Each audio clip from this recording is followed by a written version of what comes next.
Bismillahirrahmanirrahim. Assalamualaikum warahmatullahi taala wabarakatuh. Ismi Muhammad Fathullah Mujahid bin Abdullah. Raqmut talib 06688331. Insyaallah في هذا اليوم سأشارك معكم أن أتحدث تحت الموضوع الفصل الثاني الحاكم insyaallah. Jadi insyaallah saya akan terangkan berkenaan dengan tajuk al-fasl tsani yaitu al-hakim. تعريف الحكم هي لأنه خطاب الله تعالى المتعلق بأفعال المكلفين طلبا أو تخييرا أو وضعا. Ia bermaksud bab yang kedua adalah penguasa yang mengeluarkan hukum, hanya dia yakni Allah Subhanahu wa taala, tidak ada keputusan kecuali yang dia telah tetapkan. Yakni Allah Subhanahu wa taala telah tetapkan hukum, sesuatu hukum tu Allah Taala telah tetapkan, dan tidak ada syariat kecuali yang dia tetapkan. Al-Quran dan umat Islam sepakat tentang perkara ini. Al-Hakim huwa alladhi yasduru anhu al-hukmu huwa Allah wahdahu fala hukmu illa ma hukmu bihi wala syar'u illa ma syar'uhu wa ala hadha dalul Quran wa ajma'u muslimin. Yang ini nak bagi tahu Allah Subhanahu wa taala lah yang menetapkan segala hukum di atas muka bumi Allah ini, dan tidak ada syariat satu pun kecuali yang telah ditetapkan oleh Allah Subhanahu wa taala. Wa hadza at-ta'rif yashiru ila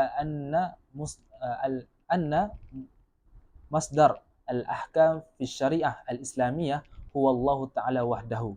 Definisi ilmu, definisi hukum adalah perintah Allah Subhanahu wa taala yang berkaitan dengan tindakan yang diwajibkan, diperbolehkan atau dilarang kepada orang yang bertanggungjawab. Berdasarkan ini, menghukum dengan selain apa yang diturunkan oleh Allah Subhanahu wa taala dianggap sebagai kekafiran ataupun dianggap sebagai kafir, kerana tidak ada kekuasaan pun selain Allah Subhanahu wa taala lah yang telah mengeluarkan hukum ataupun telah mengeluarkan sesuatu hukum itu.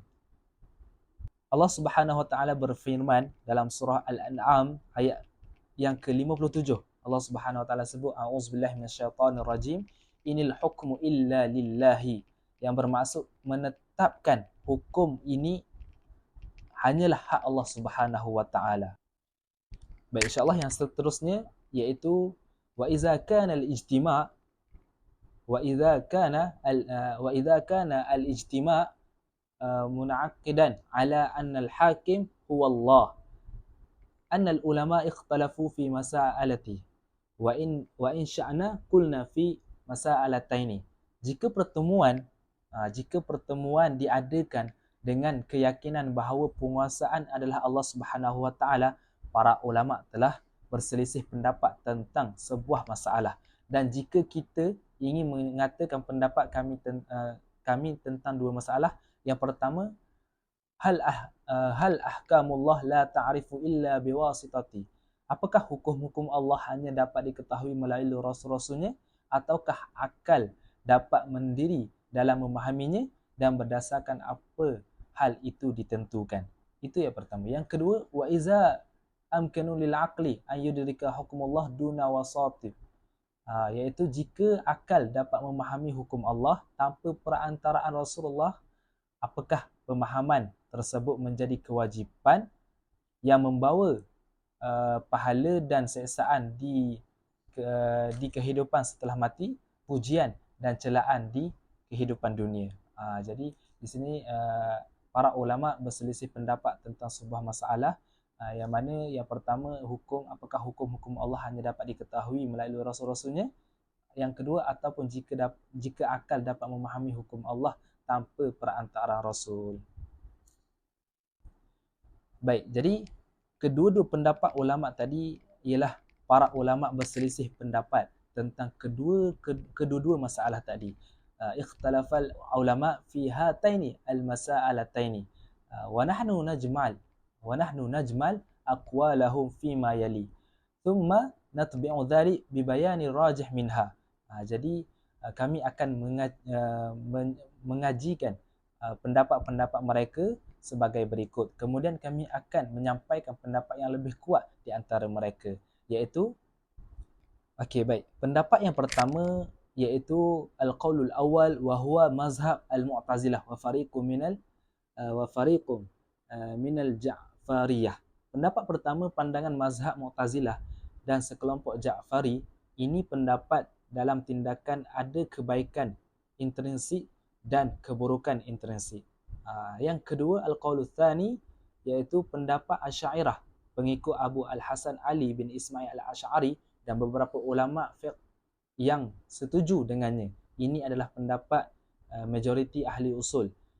Inti pendapat akal tidak dapat mendiri dalam memahami hukum Allah, tetapi memerlukan perantara Rasul dan penyampaiannya. Pendapat yang kedua mengatakan bahawa akal tidak dapat memahami hukum Allah, tetapi memerlukan perantara Rasul dan penyampaian, yakni Jibril ataupun Rasulullah sallallahu alaihi wasallam yang menjadi perantaraan antara Allah Subhanahu wa taala dan umat-umatnya. Baik, insya-Allah untuk pendapat yang ketiga, al-qaul tsalits, iaitu wa huwa qaulu Abi Mansur Muhammad bin Muhammad Al-Maturidi. Diberitahu kat sini bahawasanya pendapat yang ketiga ini pendapat Abu Mansur Muhammad bin Muhammad Al-Maturidi yang dianut oleh para penganut mazhab Hanafi dan sebahagian ahli usul lainnya serta sekelompok Ja'fari dan lain-lain. Inti pendapat yang bermaksud memberitahu kat sini bahawasanya tindakan memiliki kebaikan dan keburukan yang dapat difahami oleh akal dalam sebahagian besar tindakan berdasarkan sifat-sifat yang ada dalam tindakan tersebut. Baik, jadi kesimpulannya, bagi pendapat yang paling yang dirajah, pendapat yang lebih kuat adalah yang disokong oleh Al-Quran dan akal. Al-Quran memiliki banyak ayat yang menunjukkan bahawa Allah Subhanahu wa taala hanya memerintahkan yang baik dan melarang yang buruk. Dan baik dan buruk itu tetap dalam tindakan sebelum ada perintah dan larangannya. Jadi Allah Subhanahu wa taala lah yang menetapkan segala-galanya dalam Al-Quran, manakala yang baik ataupun yang buruk. InsyaAllah seterusnya kita pergi yang terakhir, iaitu samaratul khilaf, buah perselisihan, seperti berikut. Kita tengok satu persatu. Yang pertama ialah malam tablughu da'watil Islam, yakni bagi mereka yang tidak menerima seruan Islam ataupun seruan para rasul secara umum, menurut mazhab Mu'tazilah, mereka ini akan dipertanggungjawabkan atas perbuatannya dan akan dihisap atas perbuatan-perbuatan mereka itu. Itu menurut iman ataupun mazhab Mu'tazilah. Manakala yang kedua iaitu sanian ba'da wurudu syariatul Islam la khilafu bainal ulama. Setelah munculnya syariat Islam, tidak ada perbezaan pendapat di antara ulama tentang bahawa hukum Allah dapat difahami melalui dua cara. Yang pertama melalui kitab-kitabnya atau melalui apa yang disampaikan dalam sunnah Nabi-Nya. Keduanya adalah disampaikan oleh Nabi sallallahu alaihi wasallam. Jadi itu sahaja daripada saya. Wallahu alam. Assalamualaikum warahmatullahi taala wabarakatuh. Assalamualaikum warahmatullahi wabarakatuh. Ismi Muhammad Ashraf Firdaus binti Muhammad Amin. Nombor matrik 068492. Saya membahaskan tentang tajuk mahkum. Yang kami bahagi, saya dapat tajuk mahkum fih pada mabhath tsani. Al-mabhathus tsani, perbahasan yang kedua, mahkum fih min nahiyah allati yudafu ilaiha. Kita hukum ni daripada larangan pihak yang kita sandar kepadanya. Okey. Di sini topik besar lah, saya senaraikan topik besar dahulu. Yang pertama, af'alul mukallafin allati ta'allaqat biha al-ahkamus syar'iyyah. Yang kedua, haqqullah. Yang ketiga, haqqul abd. Yang keempat, ma ijtama'a fihi al-haqqan wa haqqullahi fihi ghalib. Yang kelima, ma ijtama'a fihi al-haqqan wa haqqal abdu fihi ghalib. Okey, kita teruskan ke slide seterusnya. Yang pertama, af'alul mukallafin allati ta'allaqat biha ahkamus syar'iyyah. Okey, perbuatan orang yang mukallaf yang ta'allaqat. Ta'allaqat ni yang mengkaitkan ataupun mengkaitkanlah dengannya hukum syar'iyah. Okey, yang pertama, maslahah amah fal fi'lu huwa haqqullah. Jika maslahah umum, maka perbuatannya itu merupakan hak Allah. Yang kedua, maslahah khassah, maka fal fi'lu huwa haqqul abd, iaitu hak hamba Allah. Okey, kita pergi kepada hak Allah. Yang pertama, hak Allah, al-ibadatul muhdah. Al-ibadatul muhdah ni contohnya semacam solat, puasa, zakat, haji yang kita ni dititik beratkan, kena wajib buat lah. Okay, yang kedua,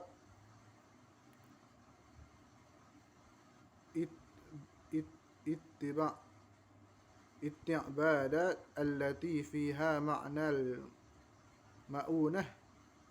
Yang kedua, okey, yang ketiga, ad-daraib. Ad-daraibu 'ala al-ardil ashriyah. Okey.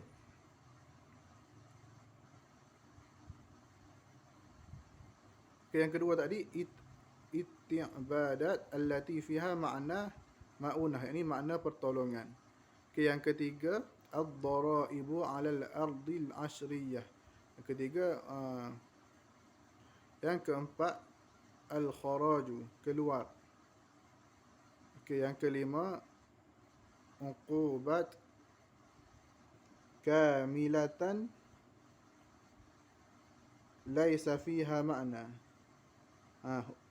Akibat ataupun hukum-hukum yang sempurna bukan pada makna. Akhiru ghairil aqubah, bukan pada makna akhir, merupakan yang bukan akibat.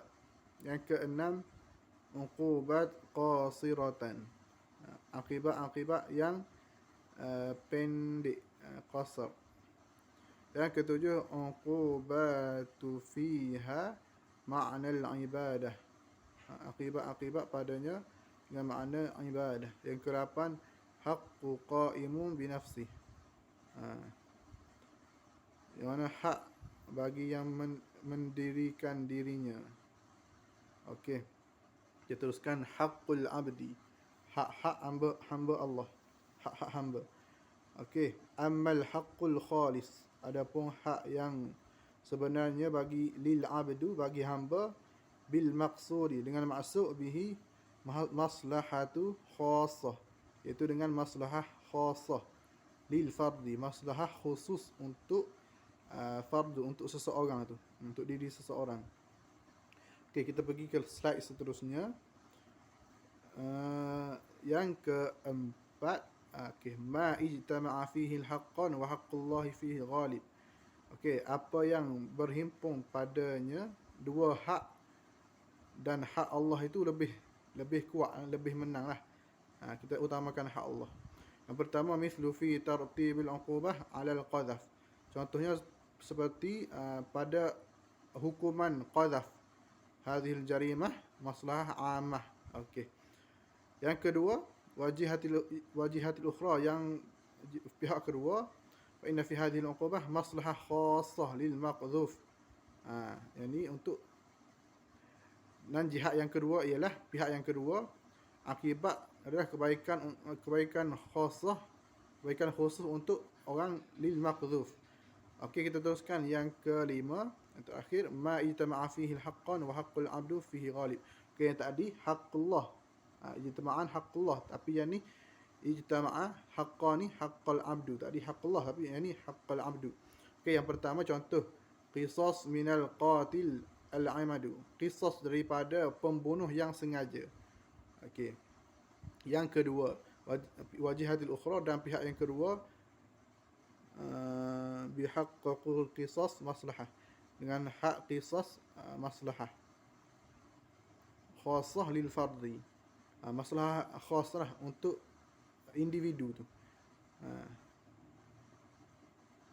Contoh seperti syifa menyembuhkan hati wilayahnya, hati bawah tanggungannya yang dibunuh, wa izalatu ghadabuhum. Okey. Jadi saya rasa untuk pementasan saya setakat itu dulu. Okey. Assalamualaikum warahmatullahi wabarakatuh. Nama saya Muhammad Hilmi bin Muhammad Nazir. Nombor metrik 068760.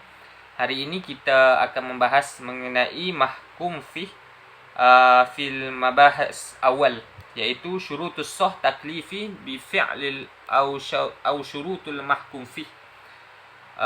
Yang pertama yashtaritu fi fi'lun hatta yasihu taklif bihi jumlatus syuruti hiya awalan iaitu yang maksudnya adalah ada beberapa syarat yang harus dipenuhi agar taklif dianggap sah. Awalan an yakuna ma'luman lil mukallaf ilman taman hatta yatasawwar qusdahu ilaihi wa qiyamahu bihi kama talabu minhu fala yasihu taklifan bil majhul. Walihaza fa inna taklifatu allati ja'at fil Quran mujmalatu kas-salah waz zakat. Yang pertamanya, mukallaf harus mengetahui taklif sepenuhnya sehingga dia menyedari maksud dan tindakannya sebagaimana yang ditaklifkan. Taklif tidak berlaku jika tidak diketahui. Oleh kerana itu, semua taklif dalam Al-Quran yang mujmal seperti solat dan zakat telah diperincikan oleh Rasulullah sehingga keijmalannya terhapus. Hal ini kerana Rasul mempunyai mandat untuk menjelaskan hukum-hukum dalam Al-Quran. Allah berfirman, dan kami turunkan kepadamu Al-Quran untuk kamu terangkan pada manusia apa yang telah diturunkan kepada mereka. Okey, kedua, sanian an yakuna fi'lu mukallaf bihi maqdur, ay min af'ali allati yumkinu lil mukallaf fi'luha aw tarkuha li'anna maqsud min taklif imtisalan fa iza kharaja al-fi'lu 'ala al-qudratil mukallaf wa taqatuhu lam yatasawwaru imtisal fayakuna taklif abasan yanzihu anhu syari'an hakima. Yang bermaksud keduanya, perbuatan yang ditaklifkan itu dalam jangkauan kemampuan mukallaf. Maksudnya perbuatan itu tidak bisa dilakukan atau tidak dilakukan oleh mukallaf kerana tujuan taklif adalah ketaatan. Jika perbuatan itu di luar kadar kemampuan mukallaf, maka ketaatan tidak tercapai dan taklif menjadi sia-sia. Syar'i tidak mungkin melakukan hal tersebut. Konsekuensi atau hukum dari adanya syarat ini adalah, yang pertama, la taklif bil mustahil. Su'an akuna mustahilan li zatihi kal jami'u bainal naqidina. Yang kedua, tidak ada taklif pada hal yang mustahil. Baik mustahil li zatihi, sebab hal itu sendiri memang mustahil dilakukan, seperti menggabungkan dua hal yang bertentangan, atau mustahil li ghairihi, sebab sesuatu yang lain sehingga membuatkan hal itu mustahil dilakukan. Yakni hal yang tidak mungkin terjadi menurut kebiasaan, meskipun masih masuk akal, seperti terbang tanpa alat bantuan, kerana hukum alam tidak memungkinkan hal tersebut terjadi. Yang keduanya, la taklif bima la yadkhulu tahtal iradatil insan, kataklifu an yaf'alul khair fi'lan ma'ina, lianna haza la yadkhulu tahtal iradatil insan wa qudratuha, wa kulla ma yastati'u huwa an ya'muru bil ma'ruf aw ya'murul khair bi fi'lil ma'ina. Yang keduanya, tidak ada taklif di luar kehendak manusia, seperti taklif agar dia mengharuskan orang lain untuk melakukan suatu hal. Hal tersebut di luar kemauan dan kemampuan manusia. Yang dia mampu hanyalah mengingatkan orang lain berbuat kebaikan atau melakukan sesuatu hal. Contoh-contoh hal yang di luar kemampuan manusia ialah berhubungan dengan emosi dan perasaan. Manusia tidak dapat mencegahnya. Mengenai hal ini, Nabi SAW bersabda ketika pembagian giliran atas isteri-isterinya, "Ya Allah, pembagian giliran ini di luar kemampuanku, maka janganlah kamu menghukumku atas sesuatu yang kau miliki sedangkan aku tidak." Iaitu mengenai perasaan kasih sayang dan kadarnya sama kepada masing-masing isterinya lah.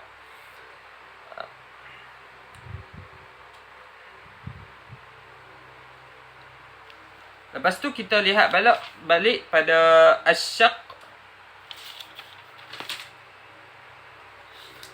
asyaqu min amal, iaitu kesulitan yang ada dalam perbuatan yang ditaklif. Qulna inna fi'lun yashtaritu fihi an yakuna maqdurun alaih, walakin hal yashtaritu fihi an la yakuna syaqqan. Al-waqi'u an ay fi'lun la yaqulu min masyaqqah, fal masyaqqah min lawazim at-taklif.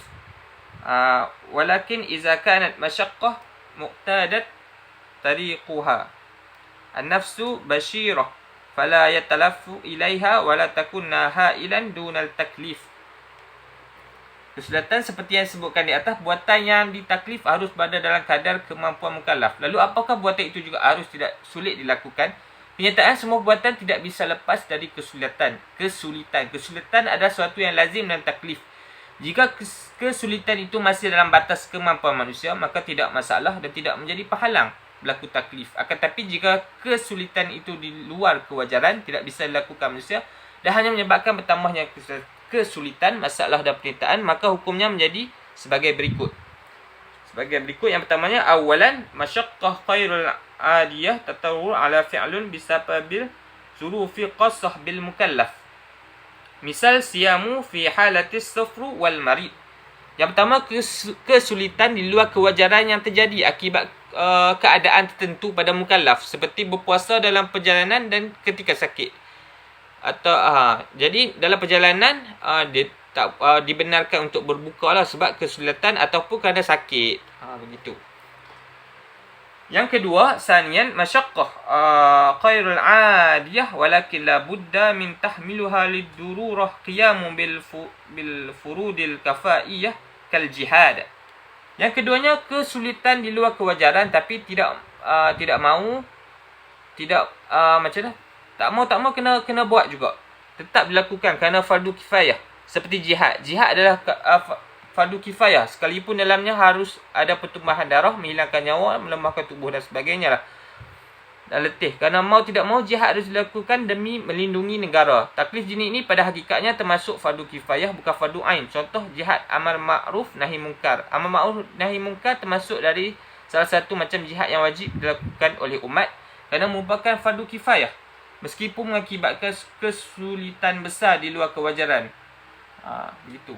Memang sulit untuk kita berjihad, tapi tetap kena lakukan sebab dia fardu kifayah.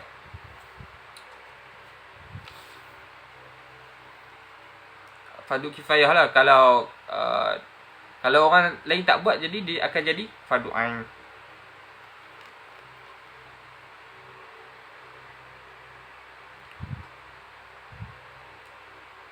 Yang ketiganya, salisan masyaqqah khairul adiyah la tata'ati min zati fi'lun wa tabi'atuhu wa innama bisababil mukallaf nafsuhu bitazamuhu af'ali syaqqah allati lam yu'ti biha syar'an. Yang ketiganya adalah kesulitan di luar kewajaran yang tidak mudah dilakukan kerana sifat dari perbuatan itu sebab mukallaf mewajibkan atas dirinya sendiri perbuatan yang tidak diperintahkan oleh syar'i. Perbuatan yang seperti ini termasuk perbuatan yang tidak dibolehkan. Diceritakan bahawa Nabi melihat seorang berdiri di bawah terik matahari, lalu beliau bertanya tentang dia. Sahabat menjawab, wahai Rasulullah, dia bernazar untuk berdiri di terik matahari, tidak duduk, tidak berteduh, tidak bicara sambil puasa. Nabi lalu bersabda, suruh dia berbicara, duduk dan menyelesaikan puasanya. Dalam ni ada banyak kisah lah. Ada sahabat yang nak berpuasa tanpa berbuka dan sebagainya. Tapi benda ni tidak dibenarkan oleh Nabi lah. Sebab dia di luar kewajaran, kemampuan manusia. Jadi tidak boleh dilakukan.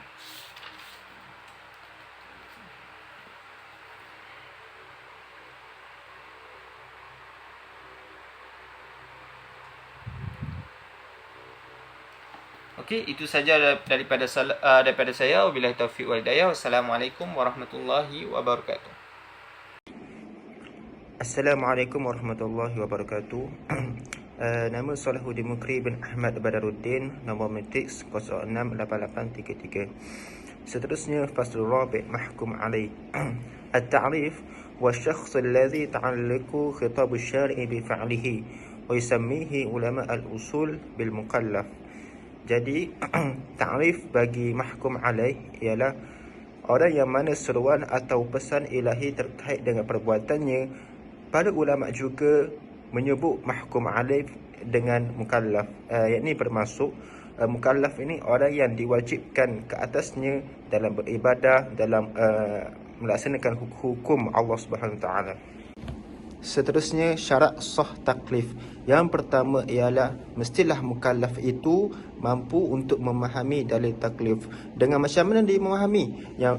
Dengan dia belajar, dia memahami sendiri dan dia menuntut ilmu dan bertanyakan kepada orang lain. Dan tidak diwajibkan taklif terhadap 3 golongan ini. Yang pertama ialah bagi orang tidur hingga dia bangun, bagi anak-anak hingga dia akil balik, yakni dia mimpi janabah, dan bagi orang gila hingga dia sadar, yakni sembuh. Dan syarat sah taklif yang kedua ialah mestilah mukallaf itu layak untuk menjalankan tanggungjawabnya.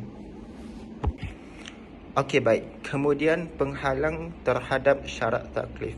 Yang pertama ialah beban taklif kepada orang yang tidak memahami pesan atau seruan ilahi telah ada di dalam syariat. Allah Subhanahu Wa Taala berfirman, ya ayyuhallazina amanu la taqrabus salata wa antum sukara hatta ta'lamu ma taqulun. Surah An-Nisa ayat 43. Hai orang-orang yang beriman, janganlah kamu solat sedangkan kamu dalam keadaan mabuk sehingga kamu mengerti apa yang kamu ucapkan. Sesungguhnya pesan ayat tersebut tidak tertuju kepada orang-orang mabuk ketika mereka mabuk, akan tetapi tertuju kepada kaum muslimin ketika mereka sedar agar tidak meminum khamar, yakni tidak meminum arak jika telah dekat waktu solat. Tujuannya apa? Adalah agar solat mereka tidak berlangsung dalam keadaan mereka sedang mabuk, dan supaya mereka ini solat dengan cara yang khusyuk dan cara yang sepatutnya. Penghalang yang kedua ialah anna asy-syariah Islamiyah 'ammah li jami'il bashar. Sesungguhnya syariat Islam ini bersifat umum dan merata bagi seluruh manusia, tidak kiralah dia berkulit putih ke, berkulit coklat ke, berkulit gelap ke. Dengan dalil qul ya ayyuhan nasu inni rasulullah ilaikum jami'a. Hai manusia, sesungguhnya aku adalah utusan Allah kepada semua. Sesungguhnya kemampuan untuk memahami pesan syariat tentunya menjadi keharusan bagi sahnya taklif. Adapun mereka yang tidak memahami bahasa Arab, tidak mungkin mereka dibebani taklif secara syariat, kecuali jika mereka mampu memahami pesan ilahi tersebut. Dalam hal ini boleh dilakukan dengan usaha mereka mempelajari bahasa Al-Quran atau menerjemahkan nas-nas syariat atau maknanya ke bahasa mereka, atau sebahagian kaum muslimin mempelajari bahasa non-Arab lalu menyebarkan Islam dan hukum-hukumnya kepada mereka dan dengan bahasa mereka. Macam kita juga kan, orang-orang Melayu yang tidak pandai bahasa Arab, ya, macam mana dia nak ambil taklif ni? Dia belajar dengan ustaz-ustaz, ustaz-ustaz fiqh, dengan ulama-ulama di alam Melayu.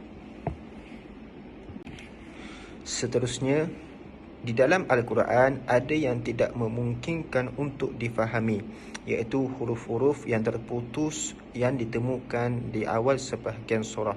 Sebagai contohnya alif lam mim.